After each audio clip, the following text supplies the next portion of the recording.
Om Sahana Bhavatu Sahano Bhunaktu Sahaviryam Karvavahai Tejasvinavadhitamastu ma vidvishavahai. Om Shanti Shanti Shanti Harihi Om.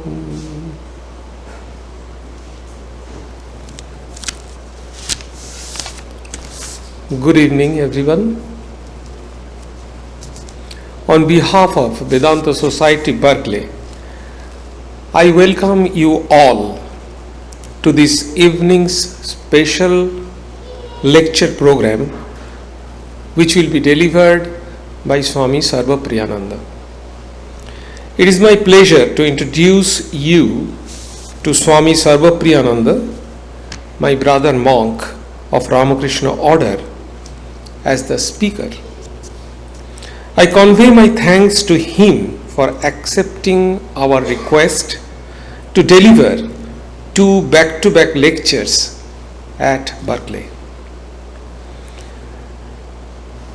I am very sorry if moving the venue has caused any inconvenience to you. We made this decision based on increased number of attendance and registration. We did not want to deprive anyone from this special lecture. I am grateful to the authority of the First Church of Christ, Scientist, Berkeley, our next door neighbor, for allowing us to hold this event in such a short notice. Also, organist of this church, Mr. William Lutke, has kindly agreed to play the wonderful pipe organ this evening. Many thanks to him. He will be playing tomorrow also. I don't think that Sw.Sarvapriyananda needs any formal introduction. He has his own credibility because of his extraordinary oration. He is the minister in charge of Vedanta Society of New York. He is the befitting head of our New York Center, which was founded none other than Swami Vivekananda. And it is the first Vedanta Society. Even it was founded before Belur Math. Sw.Sarvapriyananda was posted in USA in 2015 and became the minister in charge of the Vedanta Society of New York in 2017. This evening, Sw.Sarvapriyananda will speak on 5 verses on enlightenment. He will be delivering 2 lectures on the same topic, part 1 this evening and part 2 tomorrow evening. Without much ado, let us all join hands to welcome Sw.Sarvapriyananda.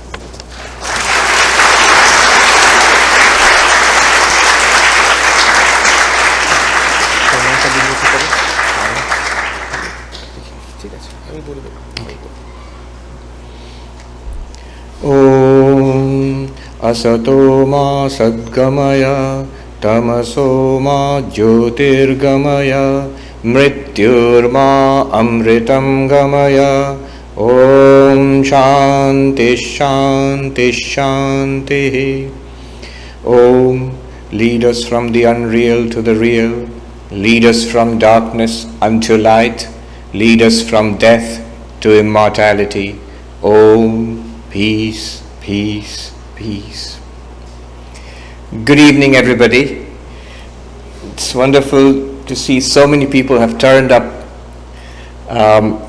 and this magnificent venue. I also must thank the church for letting us use this venue for today's lecture and tomorrow's lecture too. Now, when Swami asked me to deliver these two lectures, I was thinking, what should I talk about? Of course, Advaita Vedanta. What else shall I talk about? But you need a vehicle to convey this. So I thought I could select something which I can easily cover in 2 sessions and yet would convey the essence of Advaita Vedanta. So I selected what is called Manisha Panchakam, the 5 verses on enlightenment by Shankaracharya, composed about 1400 years ago by Adi Shankaracharya. By the way, an interesting little anecdote you will enjoy. Right now I'm having an interesting time. This year I'm not in New York actually. I am at Harvard studying, as I'm a student again for 1 more year. Studying philosophy, different things at Harvard for 1 year. And right now I am studying 2 courses, among others, 2 courses. One is on Indo-Tibetan Buddhism and one on the Upanishads. And they are together, one after the other. On Tuesdays from noon to 3 o'clock, 3 hours of Tibetan Buddhism. No self, void, emptiness, the emptiness people. And from 3 o'clock to 5:45, we are doing Upanishads, which tells you the self is everything. It's absolute, non-duality. You are existence, consciousness, bliss. So I was telling one of the professors, just imagine my whiplash. For 3 hours, no self, shunya, shunya, shunya. Immediately after that, purna, purna, purna. One day, I was just near Harvard University, just walking down a narrow lane towards the Harvard yard, and I came across a Tibetan Lama. And then he asked me, what are you doing here? I said, I'm studying here and I'm studying your philosophy. And then he said, oh, but you are a non-dualist, an Advaitin. I said, yes. You know, it's the same thing. I said, thank you. And then he said, there is this text in your tradition which I use when I talk to people who visit my school. He has a little monastery in Cambridge. So I teach them, it's the 5 verses by Shankara. I said, Manisha Panchakam, 5 verses on enlightenment. Yes, that's it. He uses those to teach Shunyavada, the doctrine of emptiness. The background to these 5 verses is an interesting story, oft quoted. Even Sri Ramakrishna, he talked about this story. The story is, we know, Shankaracharya, already his disciples were beginning to come. He was in Benares at that time. And one day, he was going to the Ganga for maybe a holy dip. And the narrow lanes of the holy city of Benares, very narrow. He's going with his disciples. And from the other side comes this rather terrifying looking figure. What a caste-bound hierarchical society it was. So this was a Chandala, a man evidently from the lowest rungs of society. And this man comes in front. In some accounts he is holding the leash of 5 dogs. In another account he has a load of meat on his back. Whatever it is, he comes in front of Shankaracharya, and Shankaracharya, or in some accounts one of his disciples, tells this man, step aside, apasara, step aside. But don't you see His Holiness is going to his daily ritualistic bath in the Ganga? Step aside. Shankara says, step aside. And this Chandala, he confronts Shankara with these words. Revered sir, whom are you asking to step aside? This body from that body? Both are bodies. How is your body better than my body? It's just body. Or are you asking consciousness to step aside from consciousness? Again, both are consciousness. Annamayam annamayat. Atava chaitanyam chaitanyat. From this physical body impure, your physical body is also physical body impure. Or consciousness from consciousness cannot be separated, and it's the same one existence, consciousness, bliss. So he is quoting Shankara back to Shankara, your philosophy. And Shankara immediately bows down to this Chandala, saying that one who has such wisdom is my Guru. Let be whatever birth, caste, whatever it is, be a Chandala, be a Brahmin, but such a person who is enlightened is my Guru. And he bursts out in 5 beautiful verses, the 5 verses on enlightenment. And in these 5 verses, he conveys the essence of Advaita Vedanta. So that's what we will do. A lot is condensed into this, a vast amount of non-dual wisdom. And we know that Advaita Vedanta is based on the Upanishads. So Shankara's commentaries on the Upanishads, Shankara's commentaries on the Brahma Sutras, Shankara's commentary on the Bhagavad Gita, these form the foundational texts, the so-called Prasthanatraya, the foundational texts of Advaita Vedanta. But he wrote a number of other texts and shorter texts, easier texts, hymns, and texts like this, the 5 verses on enlightenment, containing the same message. So what you get here is what you get in the vast ocean of Shankara's commentaries on the Upanishads and the Gita and the Brahma Sutras. So, without further preliminaries, let's get into the text itself. Don't worry too much about the text. Don't worry too much about the Sanskrit. Sometimes people complain. When I was in Hollywood, in our center in Hollywood, we had this gentleman, an American gentleman, who complained about too much of Sanskrit. So we had this system. He would sit at the back, and when he felt too much Sanskrit, he would wave his hand. So I would stop, and I would have to immediately translate everything I said. But that's it. I just use the Sanskrit only once in a while. I'll translate everything, and you don't need the Sanskrit. But it's good to hear the sound of the original. It's the language, beautiful language in which Shankara wrote 14 centuries ago. Here's the first verse. Jagrat swapna sushuptishu sputatara ya samvidujrimbhate ya brahmadi pipilikanta tanushu prota jagat sakshini saivaham nacha drishya vastu iti drida pragyapi yasyasti chet chandalo vastu satu dvijo vastu gurur ityesha manisha mama. What does it mean? In our waking, dream and deep sleep, that consciousness which unmistakably, continuously flashes forth, which is the same consciousness in all beings, from the highest of the gods to a little ant crawling on the ground. That consciousness, which is the witness of this universe, that I am, not an object. The one who has such wisdom, has complete clarity, complete conviction, complete realization of this, such a one is my Guru. Let that person be a Chandala, belonging to a Chandala caste, or a Brahmin, whatever it is. Such a person is my Guru. I bow down to this person. This is my understanding, Manisha Mama. This is what I've understood. And he goes on like this. But here is the essence of the teaching, of the non-dual teaching of the Upanishads. Today, this morning, they have a whole conference on non-duality, science and non-duality.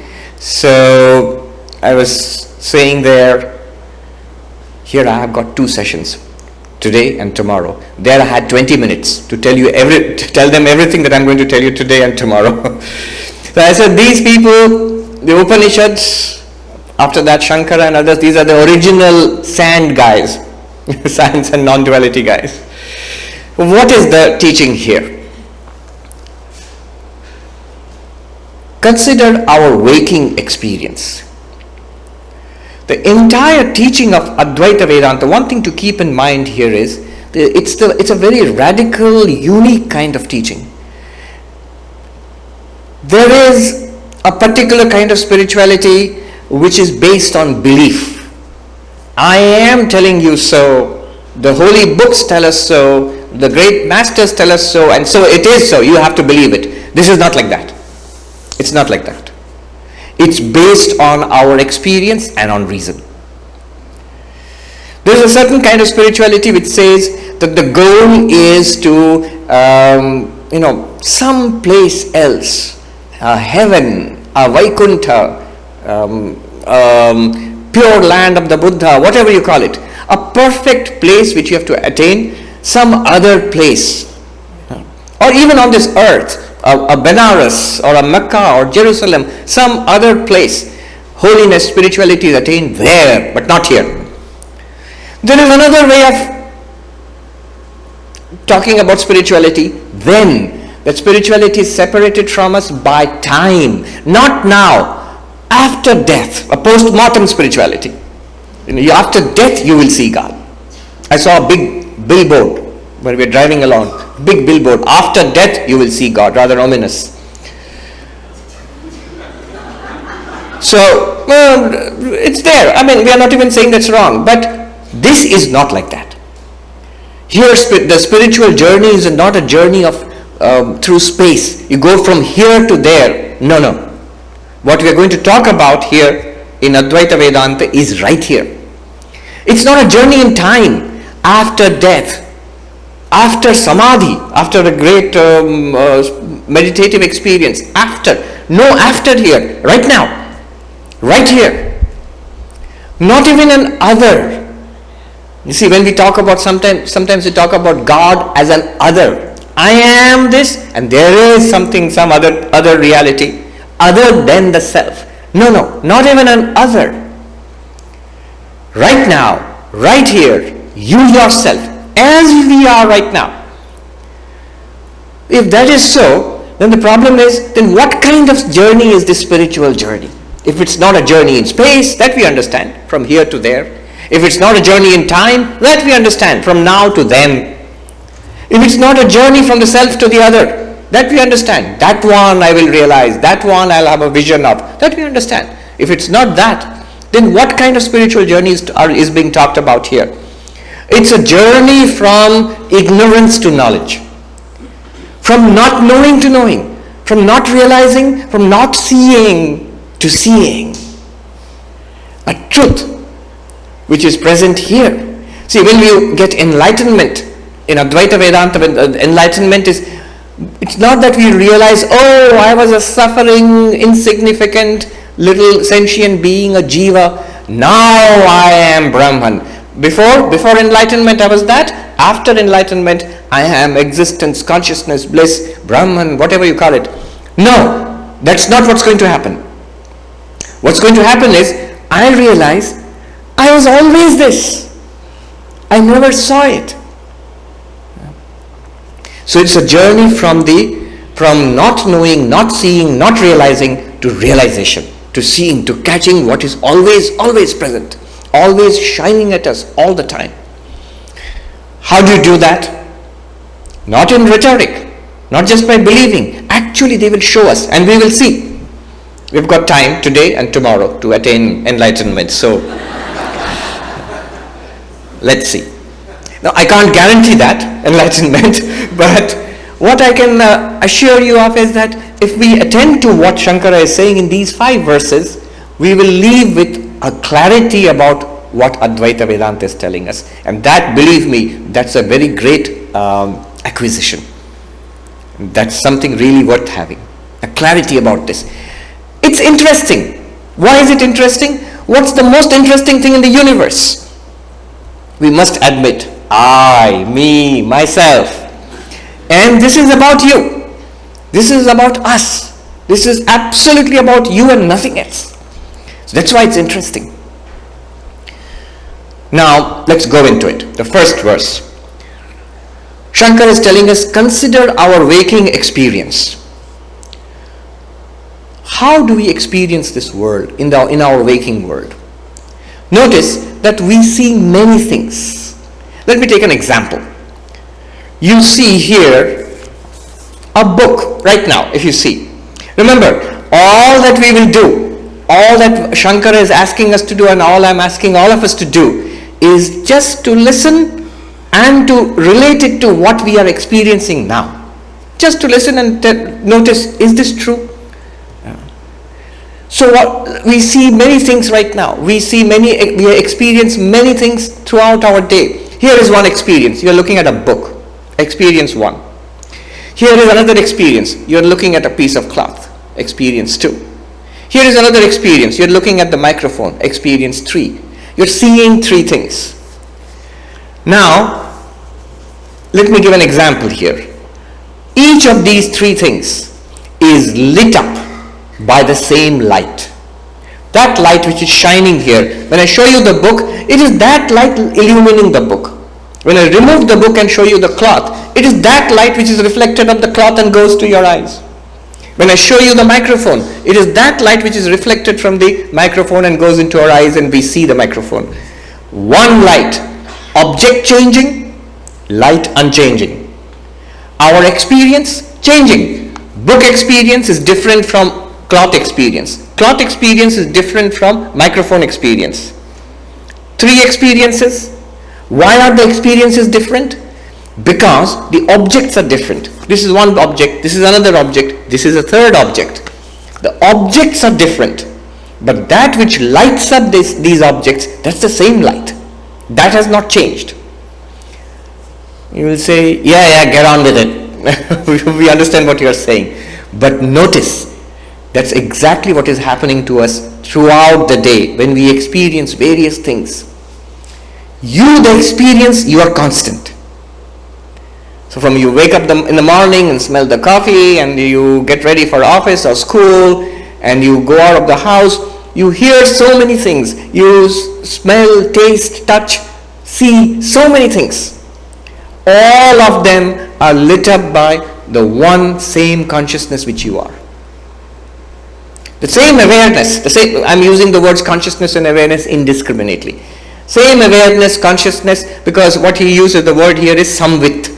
Shankaracharya uses the word samvit, which means awareness or consciousness. The same unchanging light-like awareness illumines all the facts of our experience throughout the day, throughout our waking day.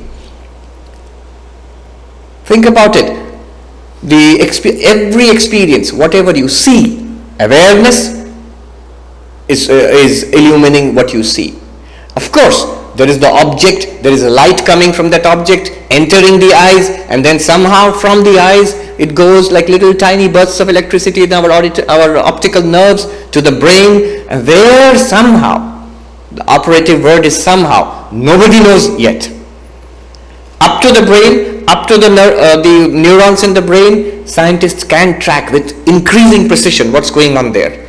But from that point to you, the conscious entity who says, I see a book in Swami's hands. How did that happen? Nobody knows.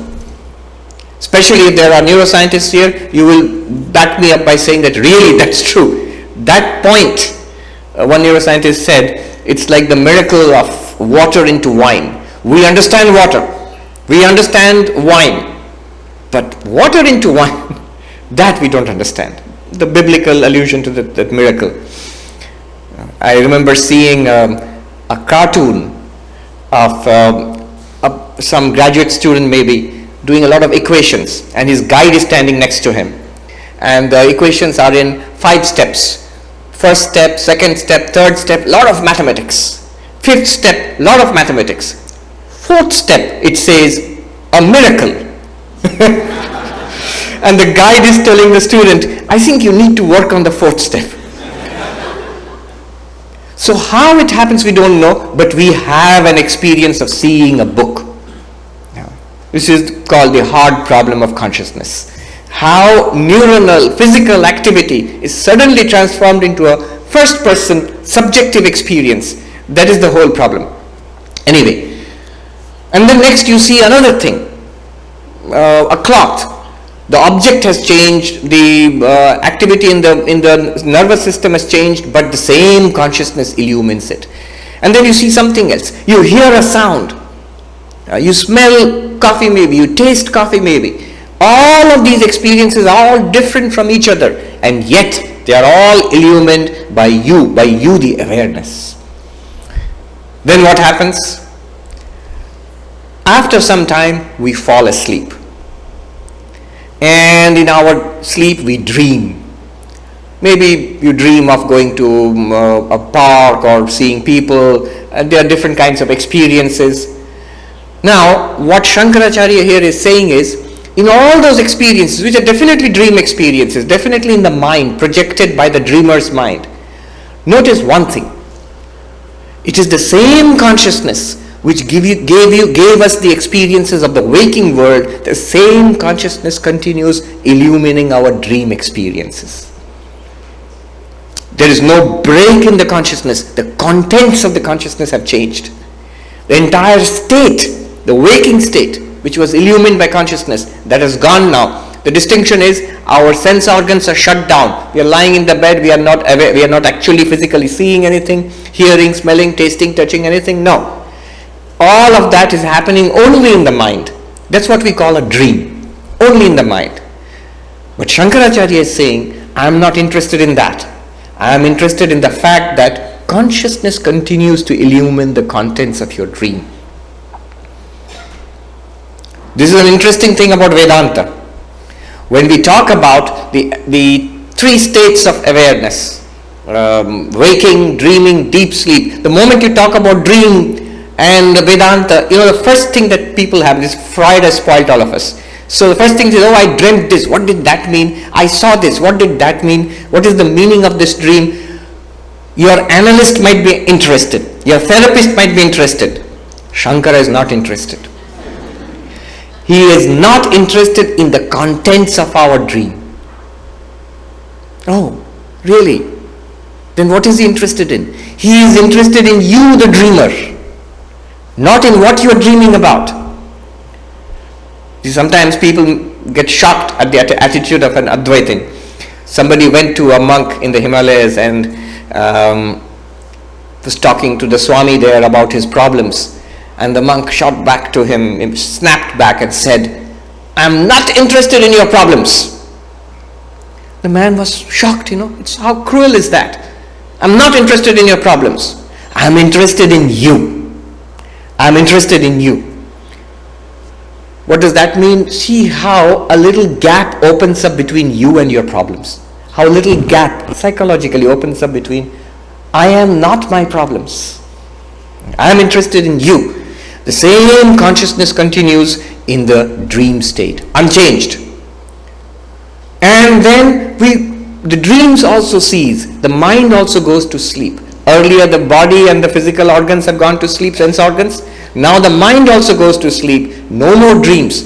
Deep sleep. Blank. At this point somebody might say, so the consciousness has gone. In deep sleep consciousness is gone. Consciousness is absent. Advaita Vedanta does not see it that way. According to Advaita Vedanta, in deep sleep consciousness continues. It is only the mind which has shut down. What is deep sleep? It's an absence of the objects of consciousness, not of consciousness. Why does deep sleep feel like nothing? Because there is nothing to see, not that there is no seer. It's very simple. It's like this. When your eyes are open right now, hopefully they are.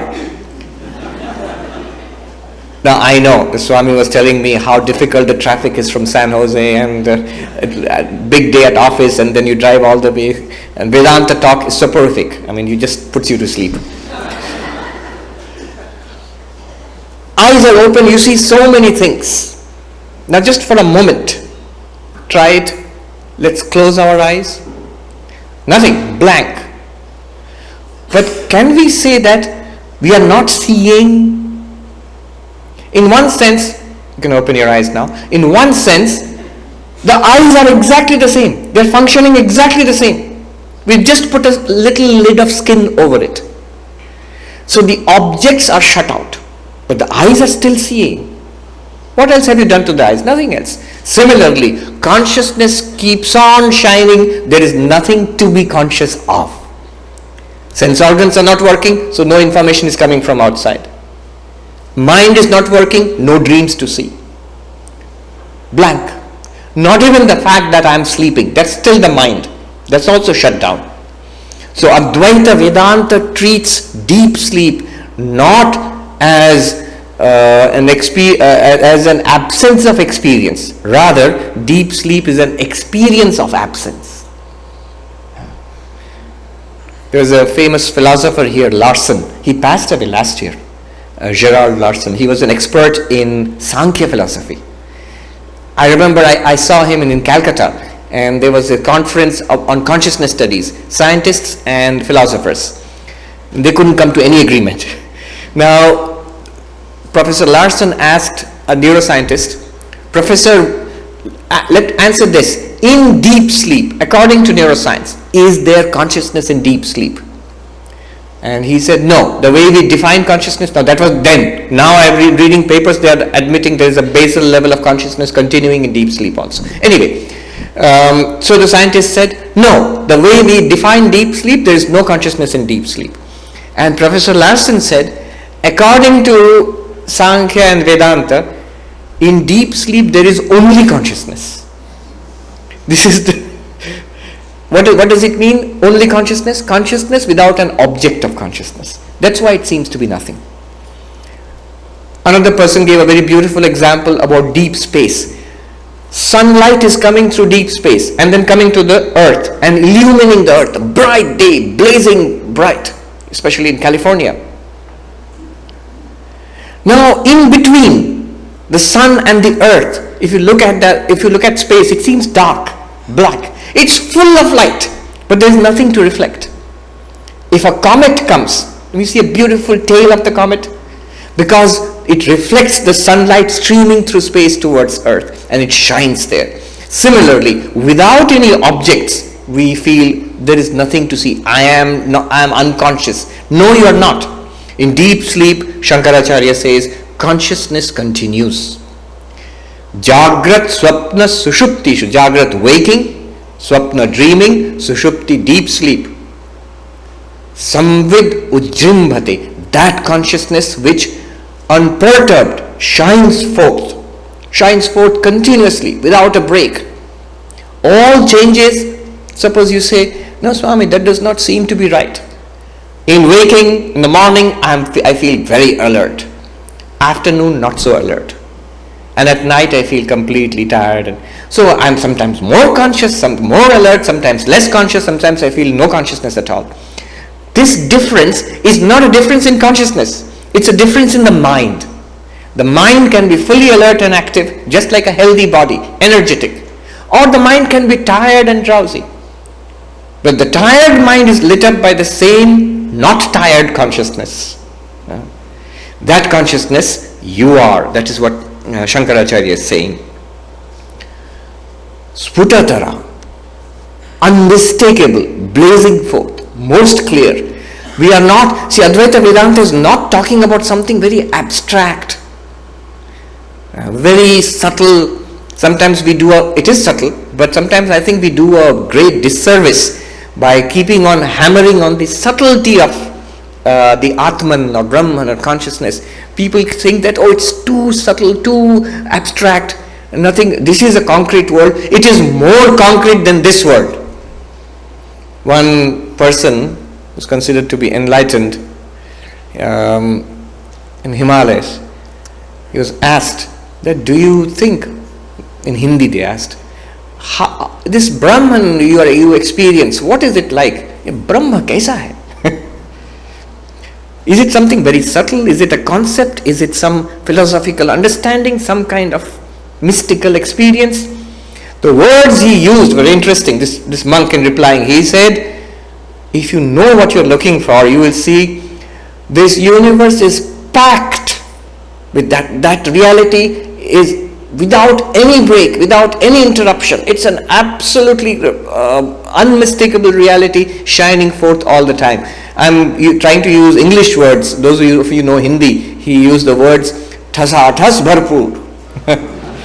Everything is packed without any kind of interruption or gap by that one divinity everywhere. Sputatara. The Kenopanishad says, what is the sign of enlightenment? When in every experience you realize that one existence, consciousness, bliss. Pratibodha viditam matam. Pratibodha means in every experience of seeing, smelling, tasting, touching, thinking, spiritual thought, secular thought, whatever you're doing, the same divinity shines forth everywhere. Then you are enlightened. Then you see. Not rhetoric. Think about it. In every one of our experiences, isn't consciousness shining forth? What else is shining forth? When I show you many things in this world, so many flowers and a cloth and a book, isn't it only one thing that is coming to your eyes? When you see a flower, is the flower going into your eyes? God forbid, you have to call 911. What happened? She saw a flower.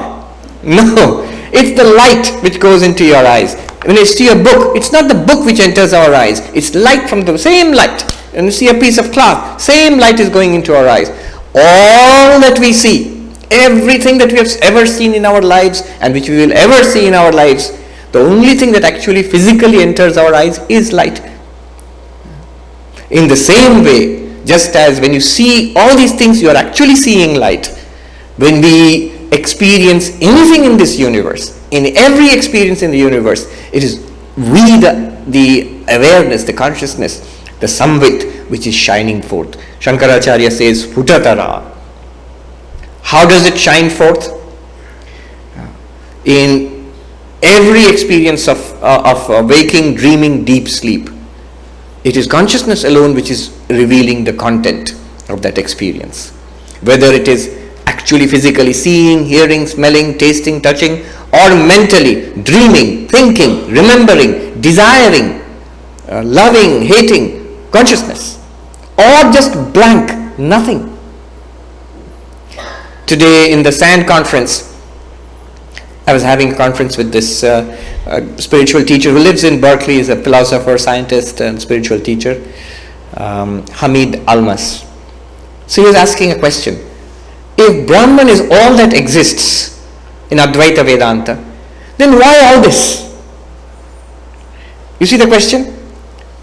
Existence, consciousness, bliss, this samvit, pure consciousness, if that is the only thing, why do the objects of consciousness appear? Why duality? Why does it appear? Now I give an answer, just see what you make of that answer. This is an Advaitic answer. What are the two possibilities? Suppose Brahman is there. Now one possibility is only Brahman is there and nothing appears. No object. Just like light in deep space, black, nothing. Or something appears. These are the only two possibilities. That there is something that can be experienced or there is nothing. These are the only two possibilities. Now look at our own lives. These are the only experiences we have are, one is something appears, waking and dreaming. And the other one is nothing appears, deep sleep. So both of these possibilities we are experiencing. What else could Brahman do? Poor Brahman, you're asking why all of these things are appearing. Brahman can do only two things. Appear as this universe or not appear at all. And that's what it's doing. It's appearing as this universe and sometimes not appearing at all. Every day in our deep sleep, no appearance.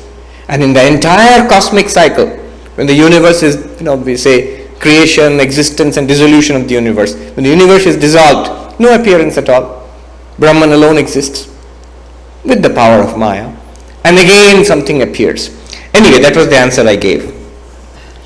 Here we have, so what have we got so far? We are this one consciousness which is the witness of the entire waking experience, the entire dream experience and the entire deep sleep experience. Already here we have taken a very big step forward. Notice, all our problems are problems with the world outside or problems with the body, or ultimately all problems are problems in the mind. If I am not the world, everybody realizes I am this flower, I am not the flower, I am the experiencer of the flower. But I am not even the body, because I continue to exist in dreams, watching the dreams where I am not experiencing this body. So if your experience continues without experiencing the physical body, then at least in principle we must agree that we are not inextricably connected to the physical body. Do you see this great truth? Why we don't see it is we have convinced ourselves we are the body. After all, dreams are what? We lie down, We don't see anything. The body sort of goes into a semi-comatose state, and inside the body some dreaming is going on. But we are still the body. But that you are seeing, you are already taken for granted that we are the body. But this is not true to our experience. In dreams, do we experience I am lying on the bed and dreaming? No, you couldn't dream then. So our experience continues without reference to the physical body. I know it's different from the way we think. I remember one Swami in Calcutta University, he was giving this waking, dreaming, deep sleep. He said, in deep sleep, the usual Vedantic thing, in deep sleep there is no external world, there is no body, there is no mind. And somebody exasperated, he was a professor of physiology, he asked a question, what are you saying? Nonsense. What do you mean there is no body in deep sleep? I can see the fellow sleeping and snoring. What do you mean there is no body in deep sleep? You can see the fellow sleeping and snoring from your objective point of view. What is that person experiencing? Advaita Vedanta says, stay close to your experience. What exactly are you experiencing? Don't assume from outside. In your own deep sleep experience, you never see your body sleeping on the bed and snoring. Somebody said that's why it's called sound sleep. It makes a lot of sound. So from your point of view, consciousness continues, but body is not part of your experience anymore. You lose sight of the physical body. And more amazingly, maybe some people more disturbingly, as we go from dream into deep sleep, if we accept that deep sleep is also an experience, then it's an experience without any experience of body, world and mind also. That means I can continue to experience but without reference to the mind. That means I am not stuck to the mind also. Our identity is body identity, mind identity, body mind. Here it's interesting, the Buddhists, so the study which I am doing right now, when they say, no, it's not about self, not about pure consciousness. There is no self. That is the thing you have to realize. What do you mean there is no self? If you actually look closely at the Buddhist teachings, what we consider to be the self are what they call the 5 aggregates, the skandhas, the 5 aggregates. Very close to Vedantic, the 5 sheaths, Panchakosha, very close to that. None of them are the self. That is what is meant by the Buddhist no self. Exactly the same teaching as Advaita Vedanta. Advaita Vedanta also says the 5 koshas or the 5 skandhas are not the self. If you stop there, it becomes Buddhism. One more step, to whom or to what are they appearing? Among the 5 aggregates, there is one, see how language makes a problem. One of the 5 aggregates is called the consciousness aggregate, Vijnana Skandha. And that is not the self. Now if you look at the language on paper, Buddhism says consciousness is not the self. Advaita says consciousness is the self. So they are different. No, what Advaita means by consciousness is not that one. That consciousness is the consciousness in the mind. Thinking, feeling, talking, understanding, Vijnana. And that is not the self. Advaita is quite clear about that. How can that be the self when without all of that you still say, I experience a blankness in deep sleep? That is not there in deep sleep. So this is a very profound analysis. Waking, dreaming, deep sleep. If you go a little deeper, what he has done is, there are 3 levels of our existence. A physical level. In many of our books is translated, Stula, Sanskrit is translated as gross. So gross in American English means something else nowadays. So there is a physical level. And that's the body and the world. There is a subtle level. The mind, thoughts, feelings, emotions, the person inside. And there is something called the causal level, the darkness which we experience in deep sleep without body and mind. And what Shankara has said here is, you are not this physical level, the body. You are not even the subtle level, the mind. You are not even that causal level which you experience in deep sleep. Beyond physical, subtle, causal. In Sanskrit, Sthula, Sukshma, Karana, Vetirikta Atma. A consciousness shining upon this. Now that consciousness is free of the troubles of the body.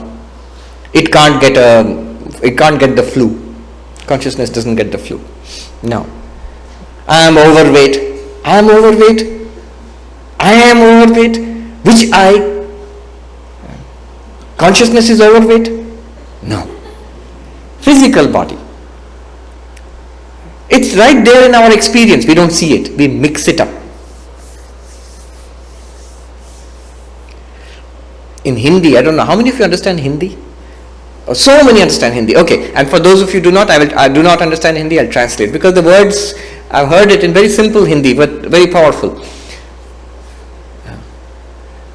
One monk who was teaching Vedanta in the Himalayas when I was there, he put it very beautifully.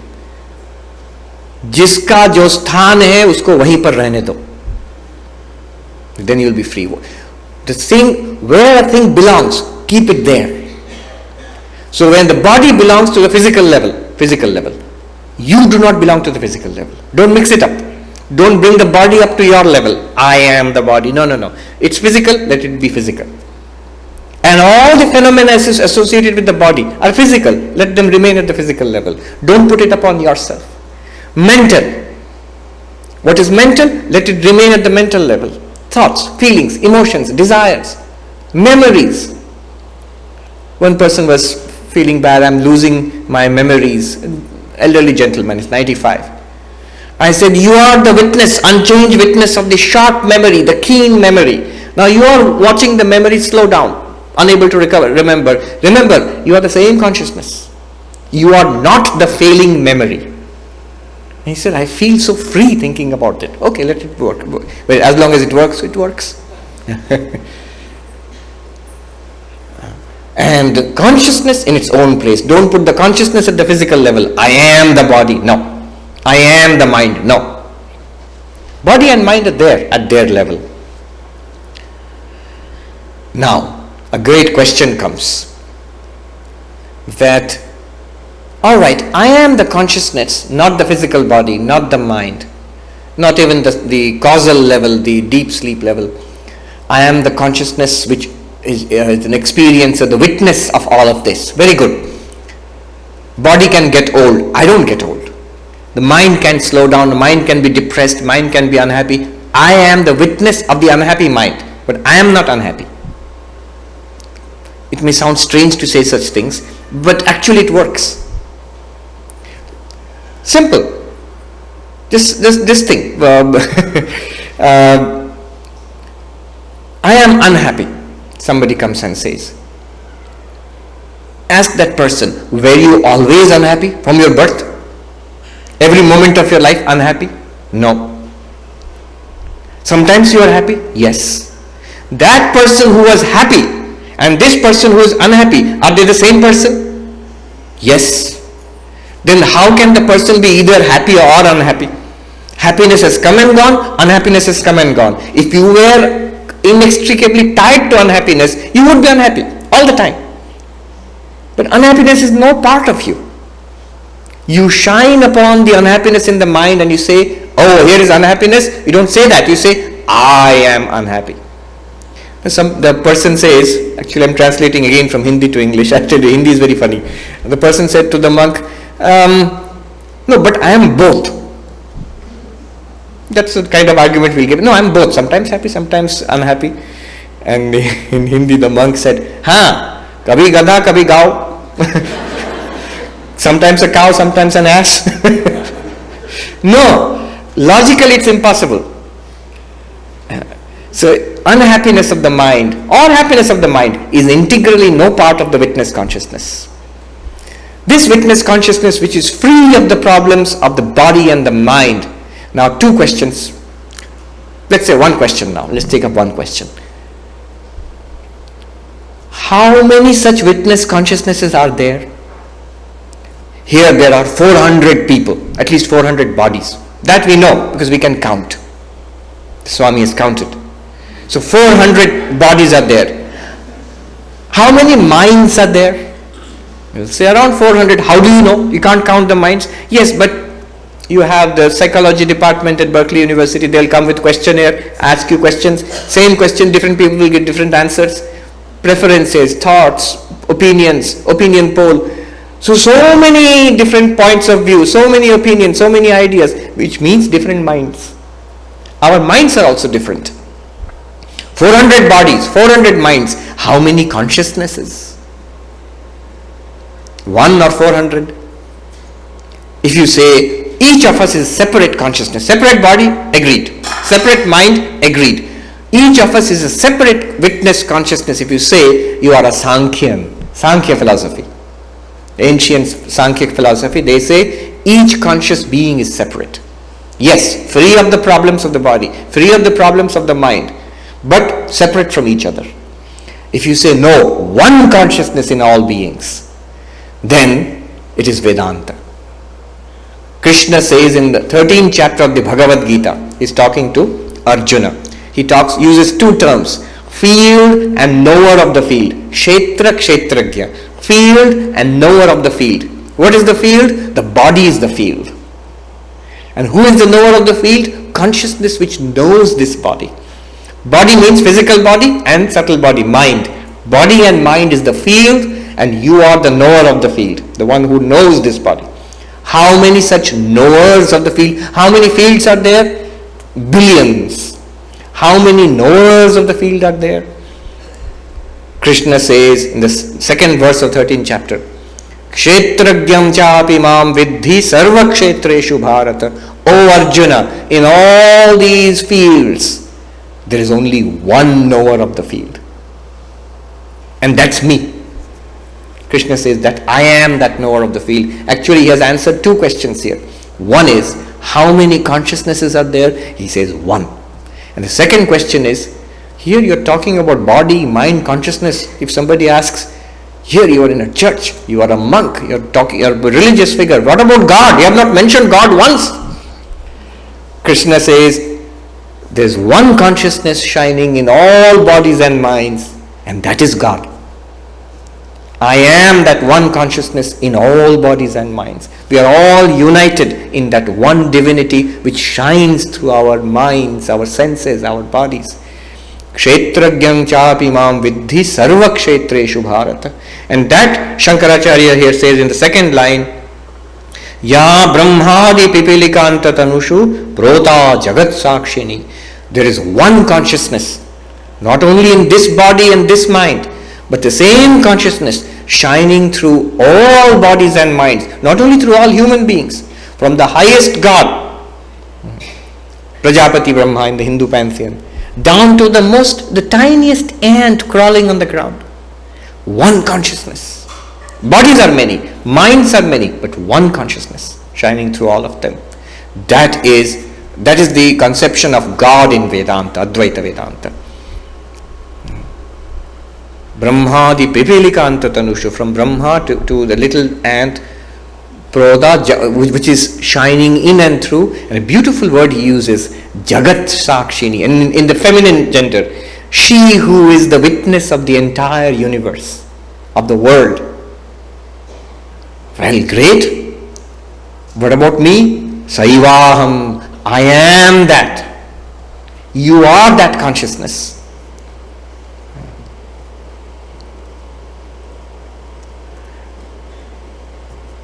Somebody might say here, but you are quoting the Gita. Can you prove it to us through reason that we are one consciousness?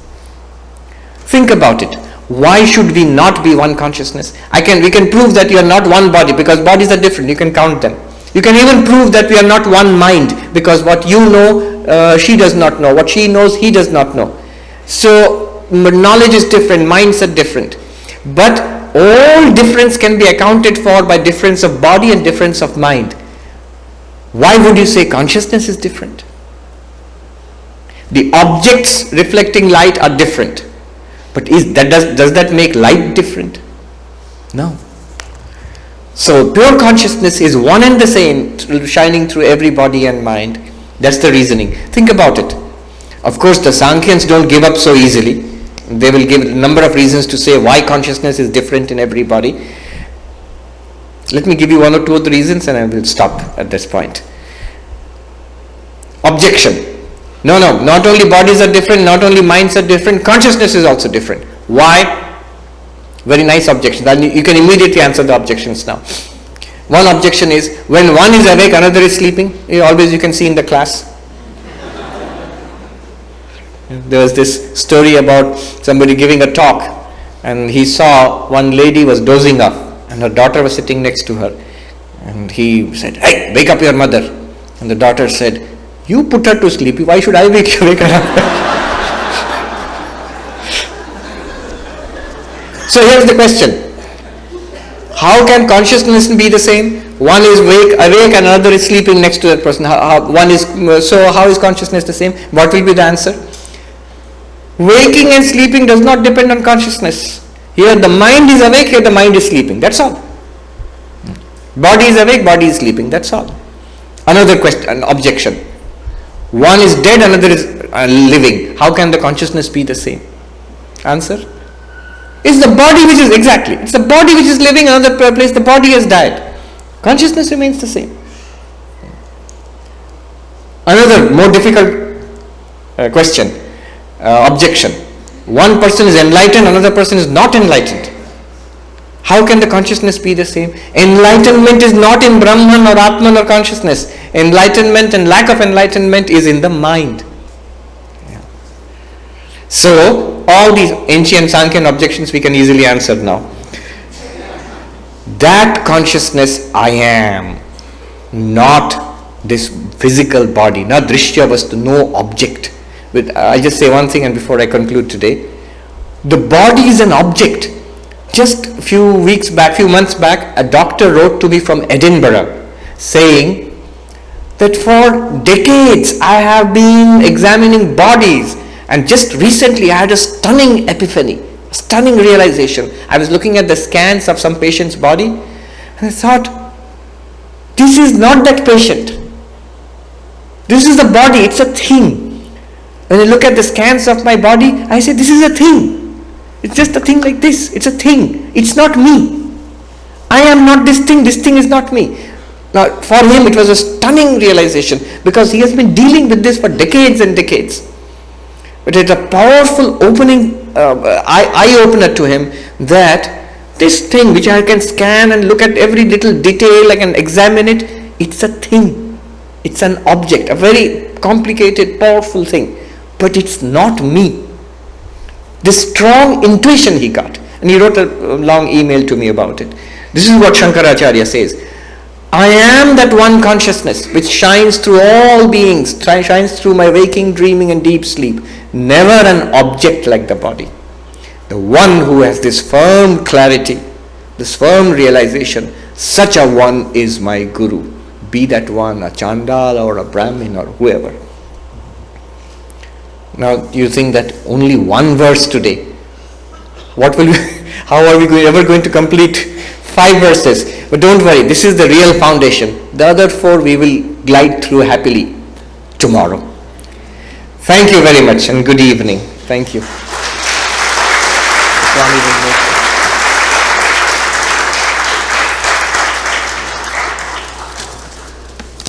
Thank you, Sw.Sarvapriyananda, for beautiful, enlightening speech. And we have heard 2 verses this evening and another 3 verses we will listen to tomorrow. So tomorrow at 7:30 we will have Sarvapriyananda's lecture in the same hall here. So thank you, welcome you all to attend this lecture, and we hope that tomorrow you will bring your friends, family and acquaintances to listen to this beautiful concept of Advaita. Thank you very much. See you tomorrow.